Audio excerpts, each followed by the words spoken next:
Bro, you have the right to be. I got everybody against me. What the hell do you expect? Let me finish, bro. I got a brother. Let me finish. Let me finish, man. Nate, you have the right to be a Republican, all right? I'm not a Republican. I'm a conservative. Can I finish, brother? Now you're being offensive. Bro, if you're saying something that's wrong, I gotta correct you. I said you have the right. Let me finish talking, bro. Damn. I said you have the right to be a Republican if you. And I was going to say if you want to, if that's what you want to be. If you want to vote Republican, you want to vote Republican. That's fine. But we're talking about a specific person, and we got the right to go through her record. All right. And you're not going to sit here and tell me that there's no racist on the Republican side. All right. You're not going to tell me that. Said that. So now you put words in my mouth. I didn't say that. I didn't say you did. I said you're not going to tell me that. All right. So let me speak. All right. You being, bro. I'm not trying to jump on you. I'm trying to calm this shit down. Actually. All right. Because you know, because I see you're passionate, and I don't want you to feel like you're being ganged up on. All right. I don't feel that way. I'm used to this, bro. I'm used. Okay. So then look, you know what I mean? Look, I'm just saying you said something that came out your mouth about her, and you retracted it, and I accepted your retraction. Love, yeah, I should have said love. I accepted your retraction. Did not. All right. So I rejected your retraction. So now I gave you the information. Now you can do your homework on your own. All I'm saying is that we can't fall in line with everything that every party does. All right. There's good people that do good things in both parties, and there's a lot of bad people who do things on both parties. That's just the way it goes. You know what I mean? So we get caught up in this emotional shit where we latch on to the Democratic Party or we latch on to the Republican Party. We just setting ourselves up for failure. We're gonna have to be mercenaries about this shit. That's my point. Okay. Facts. And my thing is I haven't latched on to the Republican Party.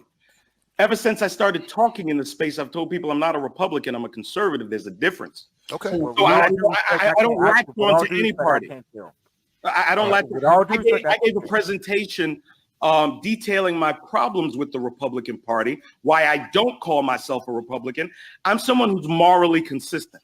That's what I am. Okay. Mm-hmm. But what I do know is that there's only one party now calling for the end of our civilization through this debauchery and filth and depravity that they're pushing down the American people's throats. That's only one party that's doing that. Okay, and now when you say that, if you can find in yourself to still pull the lever for them, that's you. I'm going to speak out against it. That's what I do, bro. So how do you explain the same group of people who filibuster the anti-lynching bill recently? Anti-lynching bill. Oh my God. How many black people are being lynched today, sir? No. If you knew the context of it, you wouldn't even ask that question. Yeah, okay, give me the context of the anti. Yeah, I heard Roland Martin talking about this. Oh, no. Give me the insight. Give me the insight on the Martin. No, because because you don't follow conservative politics like you should. We have to re-educate you on everything just about conservative at this point, which makes me. You don't even know what the word re-educate means, because if you were re-educating me, I would have known what it was before. You don't even know what words you're using. No, I do know what. You don't even know what words you're using. How about you not insult me, boy? How about that? How about you not? So for anyone who's listening to this, you're insulting me by telling me that you need to re-educate me when I just said I wasn't familiar with it. Why don't you educate me, not re-educate me, Mike? I'm re-educating you on conservatism. No. On the lynching bill is what I said. I don't need your education on conservatism. Give me the information on this lynching bill that's so important to you. Rand Paul. All right. Okay. I'm sick of this shit. I'm sick of being disrespected because I don't fall in line with a bunch of decriminalization of pedophilia Democrats. Oh, now we brought in pedophilia. Yes, sir. Wow. Do you want to know about decriminalization of pedophilia? Yes, you want to know we have a conversation about this? Who on this panel is for pedophilia? Raise your hand. Sir, that there are prominent Democrats in the intelligentsia class in colleges that are calling for the decriminalization. I don't know nobody on this panel that's one a Democrat, and two, if they're a Democrat that's pushing for pedophilia. Sir, the party is moving in that direction. I'm sorry you don't see it, but that's the direction they're moving in. This is why I'm so passionate about not say that you're not a Republican. Excuse me? You say you're not a Republican? You're not a Republican. I said Democrat. The way I said, that's why I argue against the Democrat Party. What are you talking about? You said that you weren't a Republican. I know. I know, brothers can roll the tape back. You said that you were not a Republican. Is that what you Exactly. I'm a conservative, not a Republican. The actual term is Democratic. The Democratic Party is what you're referring to. That's their actual name. That's the actual name. Oh, okay. Good. Okay, good. That's number one. Touche, fella. Touche. Yeah. Number one. Touche, little fella. No, that's number one. But number two, we were talking about. He should continue to talk. Big wild as shit. I got 3 or 4 niggas coming after me, and I'm supposed to be all cool, calm, and collected. I got you. I mean, I can do this all day. You mentioned pedophiles. Sir. That's perfect blackness. Let me finish my statement. Because that's the culture warrior aspect of it. See, we're going to talk facts here. Yeah, I know. Culture warrior. Go ahead. Yeah, you're a culture warrior. That's what you do. Good. Excellent. Right. What do you do? We're going to talk. Tell me what you do. We're gonna talk facts. We're going to talk about the anti-lynching bill that was filibustered by the conservatives in June of 2020. Okay. The anti-lynching bill that was proposed by Tim Scott and Kamala Harris was filibustered by Rand Paul and Mitch McConnell. Okay. Mitch McConnell said earlier that if there's a reparations bill on the table, I would veto it. Okay. This is what the conservatives are doing. Okay. Hold on a second. Lindsey Graham also said you don't deserve reparations. This is what goes on. For him. This is what goes. Can I finish my statement, brother? This is what goes on in conservative circles. They have no interest in black people's best, and they don't have black people's best interests. And so really? I just gave you 3 examples. Brother Jay Shine just gave you an example about Amy Coney Barrett. Why is it when it comes to these conservatives that don't have the black people's best interests, you don't seem to have any qualms about that? Let me explain. You say you do. I can answer the question if you like. Go ahead. Okay.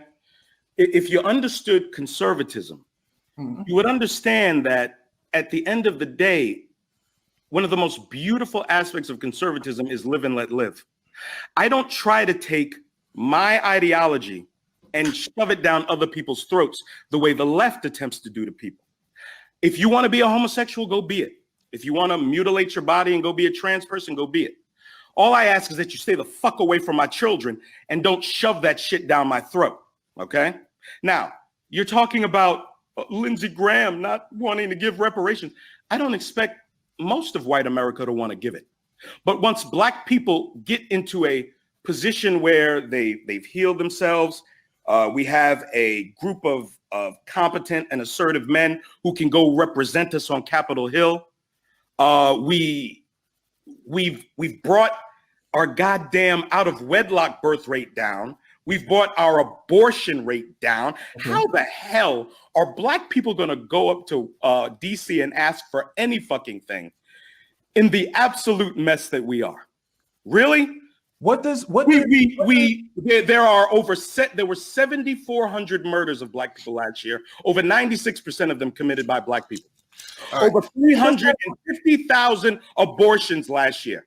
What does abortions and it has everything to do with it because we have ruined ourselves psychologically. Hold on. Let me ask a question. Let's have a conversation. Let me ask the question to you. Go ahead, Mike. What does intercommunal incidents and abortions have to do with a just due and owing of reparations? It has everything to do with the fact that I don't expect Lindsey Graham or any of these other white politicians to give a damn about black people as long as so much of our behavior demonstrates we don't give a damn about ourselves. So, so the owing of reparations is contingent on whether or not a black woman has an abortion? The owing of reparations is contingent upon people who can make the argument going up to Capitol Hill and making it. No, it's old. It's already written. It's written. Exactly. That's a justice claim. That's why when you claim to be a conservative, real conservatives don't really rock with you, man. I don't give a. See, this is the problem. Guys like you need to be liked by everybody. I don't. I don't need to be liked by anybody. Nate, that's I not don't care if people agree or disagree. Nate, you know what you're doing, Nate? Nate, you know what you're doing, Nate? I see what Nate's doing. I see what Nate's doing. Whenever you talk, when Nate likes to talk about conservatism, he zooms out to the macro when he wants to. And then when you box him in on conservatism, he zooms back into the micro himself. Me on conservative. I've said from the first time I got up on platforms. No, but you talk about conservatism, which is larger than you, Nate. Think about me. You talking about conservatism? I've said that for months now. But you didn't create conservatism, Nate. That conservatism is part of a movement in the culture in this country that's been around for a long time. I never said I created it. All right, so I'm saying, so talking about conservatism. You all think collectively. The problem is you all think collectively. No. You think collectively. You keep bringing up conservatism. If you just kept it with Nate, what Nate wants to do, this would not be the argument. You keep making a conservative argument, which Mike V keeps countering. No. I am a conservative. I didn't say this is my conservative argument. This is my conservative argument. I didn't say that. I just tell you my perspective is that. No. You're making a conservative argument when you're saying that, when you're talking about the culture, you know what I mean, and the issues, right? So Mike V is countering your argument, and every time he counters your argument, you come right back to Nate. I come right back to Nate. I don't understand. You individualize it when it's convenient. You individualize it when it's convenient, bro. You keep doing it. Yeah. You collectivize it when it's convenient. This is actually a good conversation. Tell me how I collectivize it. Tell me how I collectivize it. This is what you do this. I'm gonna tell you exactly what you did. You did this. I don't care about agreement. I'm not trying to be liked. That's when you individualize it. Because every time he talks about conservatism, and then No, sir. That was a response to someone telling me how I don't fit in with conservatives. I have to respond with the truth. I can only tell you the truth. The truth is I don't care. Most conservatives don't care. They move in their own lane. We don't try to work as some large collective of people because it's never going to work. You can take the initiative to make your life the best. I'm looking at a map right now that shows collectivism. I'm looking at a map right now where conservatives are moving in movements and voting. Like you told me earlier, people are voting as individuals. No, they're not. You just sat here and talked earlier about a rally in Ohio. How he's going to lose Ohio? They go and vote as individuals, sir. No, that's not individualistic. That's people coming together. Voting is not individual. Okay. That's people coming together.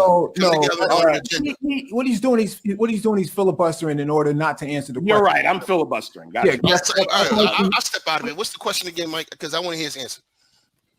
Well, I got about 10 more minutes, gentlemen. I want to hear Nate's answer before he leaves. Sure, go ahead.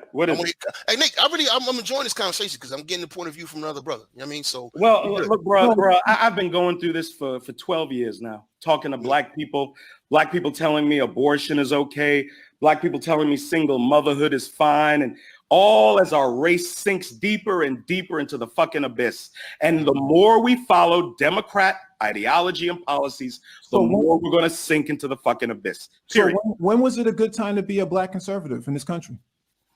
Being a black Republican was great after 1865 to about the early 1930s.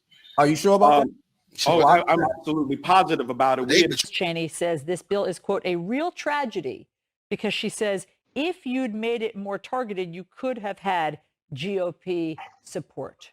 What's your response? I'd like to know who she would like to have as target. I look in this legislation and I see it targeted to children. And that's why we're doing something for children that we've been trying to do now for 18 years. We're going to cut the poverty rate for children in half. That's targeting to me. Black farmers. One report yesterday said that this program will do more for black farmers than anything since the 1964 Civil Rights Act. That's targeting to me. This legislation targets children who need to get back in school. So they keep saying these general things, targeted. I suspect that if we were targeting the wealthy, they will be lining up to vote for it. About those black farmers, as you know, Senator Lindsey Graham isn't pleased with how targeted it is for black farmers, and he has a different word than targeted. Here he is. Let me give you an example of something that really bothers me. In this bill, if you're a farmer, your loan will be forgiven up to 120% of your loan, not 100%, but 120% of your loan if you're socially disadvantaged, if you're African American, some other minority, but if you're white person, if you're a white woman, no forgiveness as reparations. What's your response? And is this a form of reparations? Lindsey Graham is from South Carolina. He knows South Carolina's history. He knows what the state of South Carolina and this country has done to black farmers in South Carolina. They didn't do it to white farmers. We are trying to rescue the lives and livelihoods of people. He ought to be ashamed of himself. He knows the history in this country, and he knows what has happened to black farmers. The lawsuit that we've never been able to rectify. We've had so much recalcitrance. Lindsey ought to be ashamed. And what do you say to Lindsey Graham or whomever who says that this is a form of reparations? Well, I think you ought to go back and maybe go to church, get in touch with his Christianity. Also included in the massive COVID relief bill, $5 billion in assistance to black farmers. Advocates say that this move is historic, and they say it's overdue. If the bill is approved, the money will go toward paying off the debt of disadvantaged black farmers. It will also fund a racial equity commission at the USDA to address long existing discrimination in the department. Republican Senator Lindsey Graham has another name, though, for the assistance: reparations. Let me give you an example of something that really bothers me. In this bill, if you're a farmer, your loan will be forgiven up to 120% of your loan, not 100%, but 120% of your loan if you're socially disadvantaged, if you're African American, some other minority. But if you're white person, if you're a white woman, no forgiveness. That's reparations. What does that got to do with COVID? God help us all if we don't check and balance them in 2022. Right. Well, it's really not reparations. What's troubling for me, that 49 senators with 10 different or so amendments voted to pull the language out of this spending bill. So here you have a group of people who barely can defend themselves, and instead of these senators voting to support a historic measure like this, where I've been trying to get debt relief for black farmers and other farmers of color for over 30 years. I never heard Senator Lindsey Graham speak out against discrimination, where I've been spat on and called racial epithets and had my USDA applications torn up and thrown in the trash can. He knows that there's discrimination. He represents a state where there are many black farmers in South Carolina. And I've never heard him speak out against discrimination, but he doesn't want us to get any justice here. So there's something terribly wrong with this picture. Certainly from your perspective, the 120% being forgiven of loans, that's something that is necessary. Explain from your perspective why that is necessary when someone like Senator Graham is essentially saying, why would it be 120%? It should be maybe 100%, or it certainly shouldn't be 120, he would say. Well, there's taxes too. What the senator needs to understand is this is for farmers of color, black farmers, Native American, Hispanic farmers, whoever fits the definition of socially disadvantaged farmers. So he didn't even read the bill here. And this is something where black farmers should have been getting the whole time. When I lost my farm at USDA, there was a local farmer in my area by the name of Milton Allgood who received a debt write-off. And he said, John, you should have got a debt write-off for this. My example there is black farmers haven't been getting debt write-downs or debt write-offs. And quite frankly, we haven't been participating in just about any of the USDA programs. Subsidy programs, the Trump payout, $16 billion, what I've personally spoken to you about before, Graham. We're totally absent from all of these programs. And here it is, some 30 years later, we get to have a little bit of justice here. And instead of doing that, the Republicans are beating down on black farmers and farmers of color. They need to look at history, from going back to slavery, from sharecropping to Jim Crow, and black farmers were able to survive and hold on in a very brutal time in history. And we're still struggling. And this is America. And the United States Department of Agriculture should be lending a hand up to black and other farmers of color instead of helping to put us out of business. And we're facing extinction. And when Animals face extinction, such as the brown bear and the black bear, bald eagle and the rockfish. Congress puts laws in place until their numbers come back up. Why can't we do that for the oldest occupation in history for Black people in this country? Which, yeah. How do you come down? I just think we're so far removed from the event.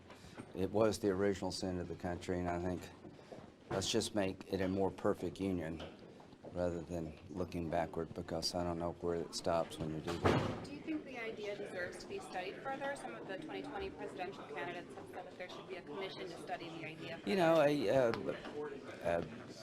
I'm not there. I want to move. You know, listen, the original sin is real. We've tried to overcome all of our mistakes with the American Indian, you name it.